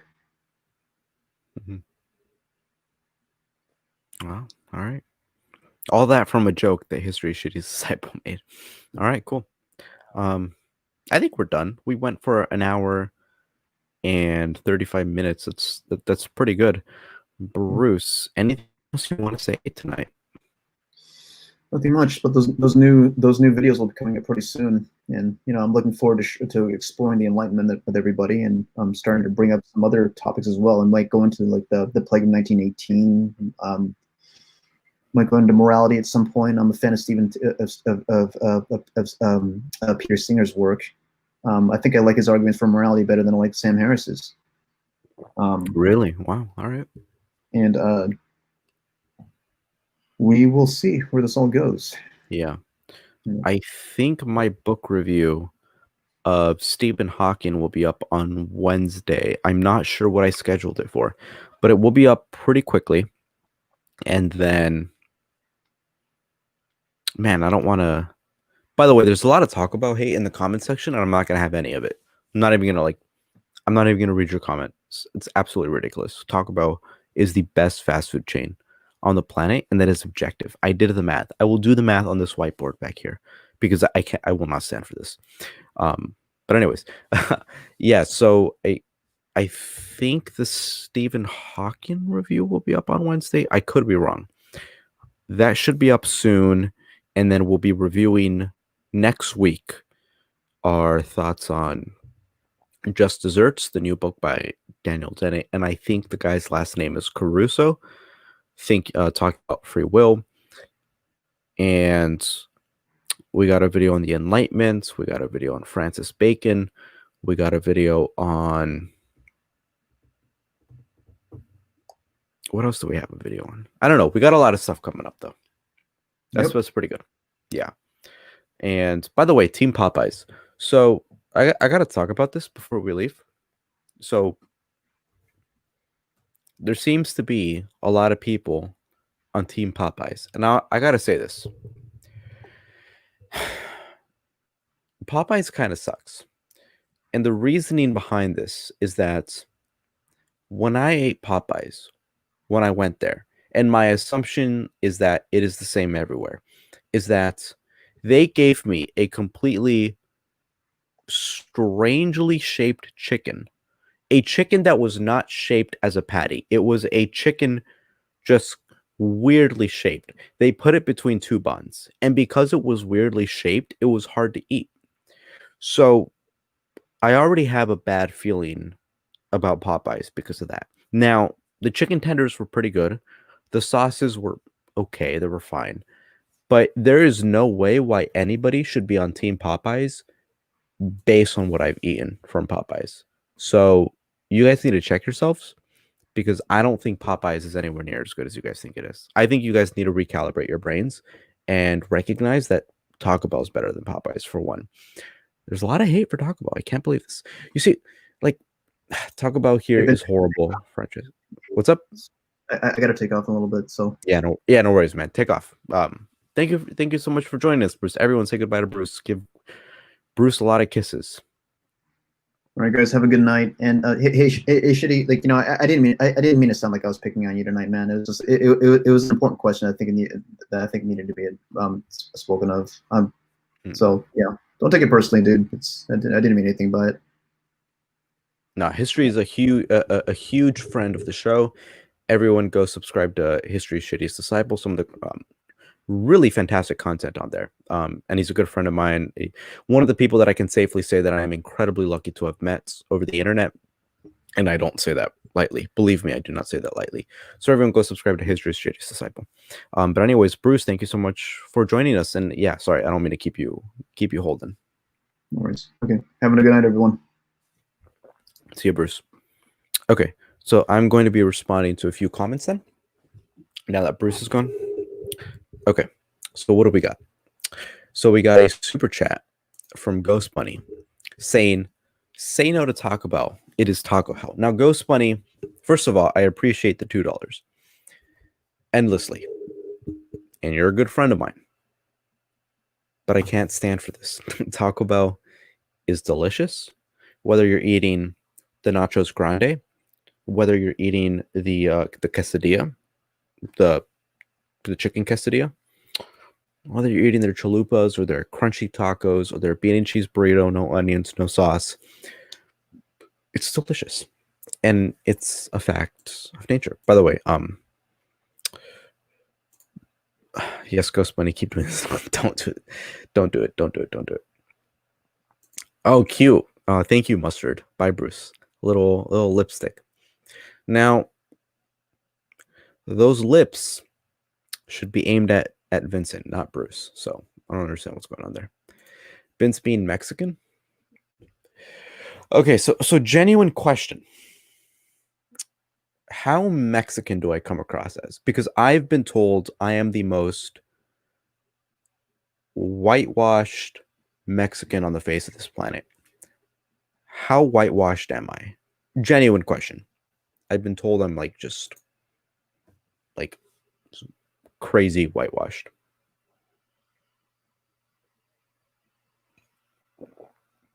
Wait, what? What is this? Wait. What are you talking about? When is my video going up on my third interview with you? Wait. What video? Wasn't it a live stream? Wait, what video? It is called American Do I Sound Black to You? Oh, wait.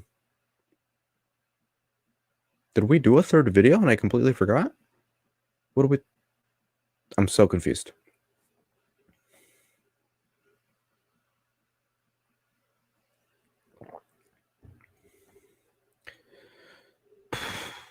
What the heck? Was it a live... Wait. Was this a live stream?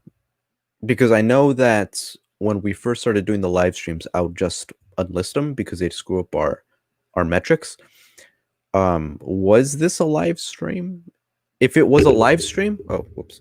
If it was a live stream, I could just unlist it. That's fine. You could do whatever you want with it. Upload it to your personal YouTube channel. That's fine. Because it definitely wasn't a pre-recorded video. I would have uploaded that way ago. This would have been a live stream, right? Wait, it wasn't? Really? Wait, what the hell? What are you talking about? We uploaded a third video? We recorded a third video? What do we talk about?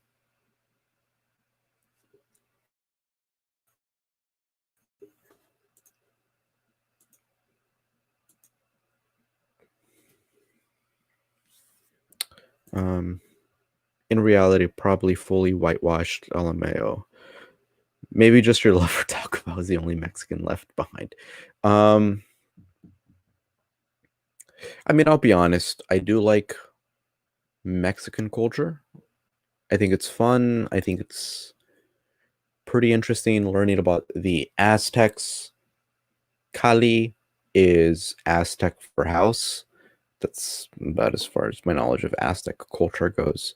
No, I like visiting Mexico. I love visiting Mexico, actually.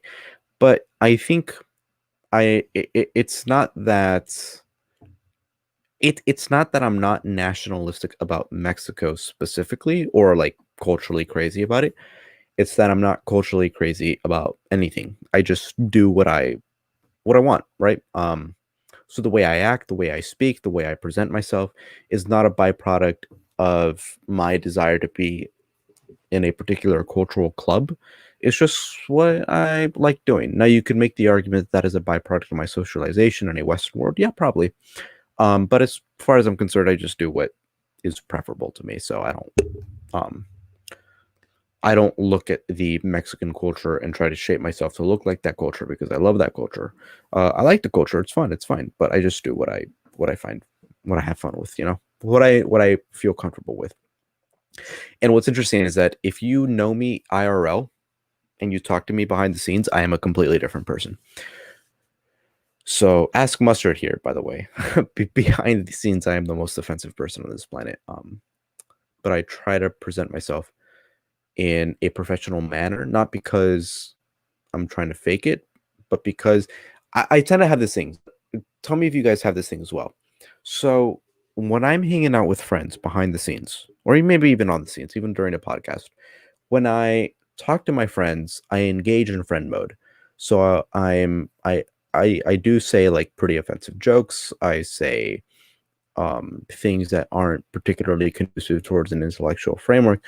But if we're in the same conversation, in the same room, talking to the same people, and the conversation about free will comes on, I immediately switch to like intellectual mode. So the way that I've been presenting myself in this entire live stream, I will emulate that during this conversation, even though just 20 seconds ago, I was probably laughing about Christian or something like that, whatever it may be, or talking about Adventure Quest Worlds, like a game made for like 13-year-olds, whatever it may be. I immediately switch to this. So it seems like for me, the way that I react and the way that I present myself is predicated on what it is that we are talking about. And this isn't conscious, by the way. So it's not like I'm saying that, well, I make more friends if I come off as silly when we're talking about silly stuff. And I come off as more credible if I come off as an academic when we're talking about academic stuff. It's just an intuitive reaction that I have when I'm talking about something specific. So, and I've been having a bit of an identity crisis about this recently, actually, because when I think about who am I, you know, in a vacuum, what is my personality? I feel like I don't really have a personality. I don't have a consistent one. If I'm hanging out with friends, I probably have a very inappropriate personality. If I'm hanging out with academics or with Bruce or with anybody else who is interested in these types of conversations for that matter, I have a very academic personality. And that's not me doing it consciously. That's me just reacting towards my social network. So it's made me have a bit of an identity crisis. I don't know who I am. Who knows? I'm gonna cry about it. Uh, okay. No, it was with Bruce. Yeah, I mean Bruce. Wait, really? His camera was on? Okay. Message me about this privately because I legitimately have no idea what you're talking about. Can you just send me a link for like 2 minutes? Wait, what the hell is this? As a Mexican, you seem super Mexican to me. You just have a super gringo voice. Is that true? Okay. I mean, I probably look Mexican. Yeah, like yes, exactly. It's like an automatic different. It's like a code, right? Mustard, you're a computer scientist, so it's like if you do this, then you will do this. It's like if you talk with Bruce, you will engage in academic mode. If you talk with Queen Favy, you will engage in just shitpost mode. That seems to be the case for me. Um, yeah, we all have different masks on different depending on the social situation. Yeah, and I agree.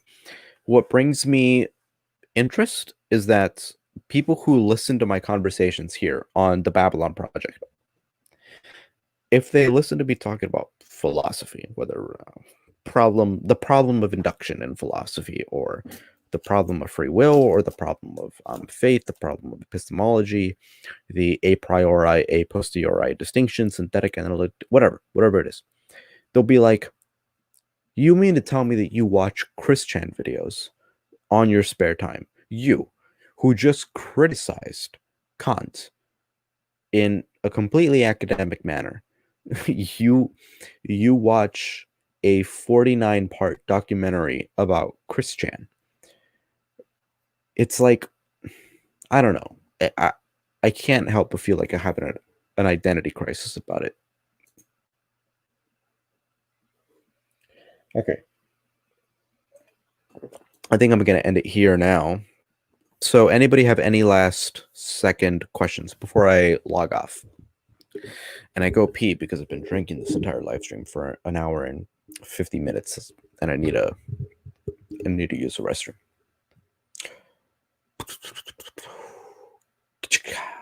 Anything else? If not, then I will be on my merry way.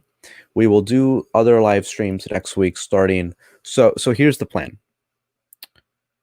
Live stream Friday, Saturday, Sunday. That's the plan. We'll do our best. We are do our best to do so.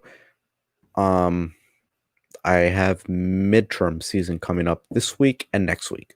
So starting the 25th is the finals week, not final, sorry, midterm week, and then starting the I think February 3rd is my next final. So it's the next 2 weeks are going to be filled with finals for me. So I'm going to be having a bit of an issue at I think actually no, I'm lying.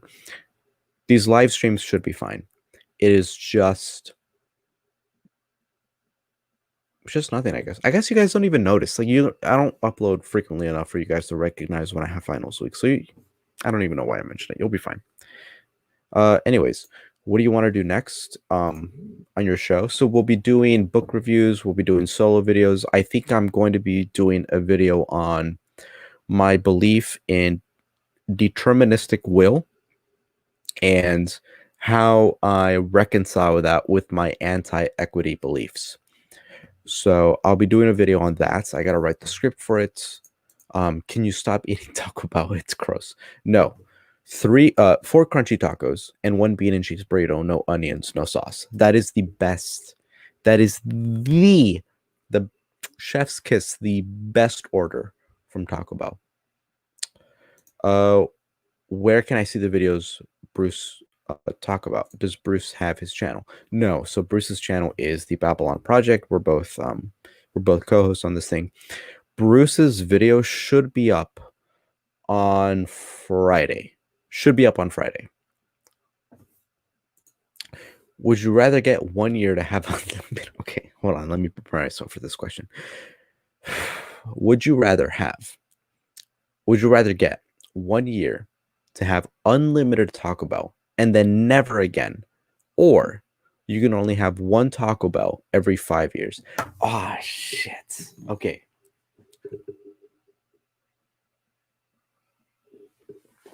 I'm going to say one Taco Bell every 5 years, because that way, before I die, I can remember what Taco Bell tastes like. Because if I go with the first one, get 1 year to have unlimited Taco Bell, I am going to forget what Taco Bell tastes like 10 years down the line. I want to remember it. And if I savor it, and if I have Taco Bell once every 5 years, I will be able to remember what it tastes like. Do I sound white? You see it on my face, IRL. Yeah, you sound white. You sound pretty white. History. I need to see Taco Hell is open here. They've oh, really? Do they? Yikes. But like, which 1 year? What are you talking about? Fatima, you're drunk. Get up, go to sleep. First of all, don't even pretend like you pay attention to these videos. You just your brain switches off as soon as we start talking about like real shit, and then you just leave, and then you come back when you hear me talking about Taco Bell.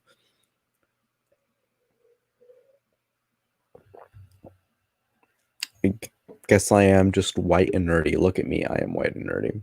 Oh, $10 if you know what that's a reference to. I hope you're a Weird Al fan, by the way. History.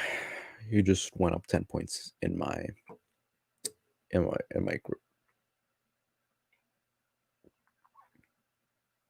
Oh, but I think she means The 1 year on her last year. Oh,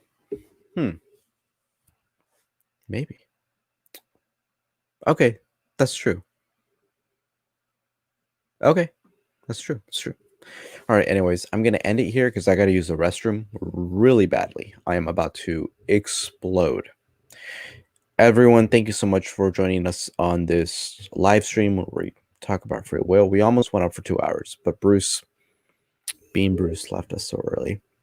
But everyone, thank you so much. This was a lot of fun. I hope you all have a fun night. It is officially 12 a.m. for me, so it is the next day.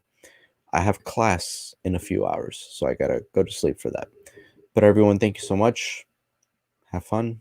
Have a good night, and I hope to see you on Friday's live stream 2 hours earlier. We won't stream this late, but anyways, everyone, have a good night.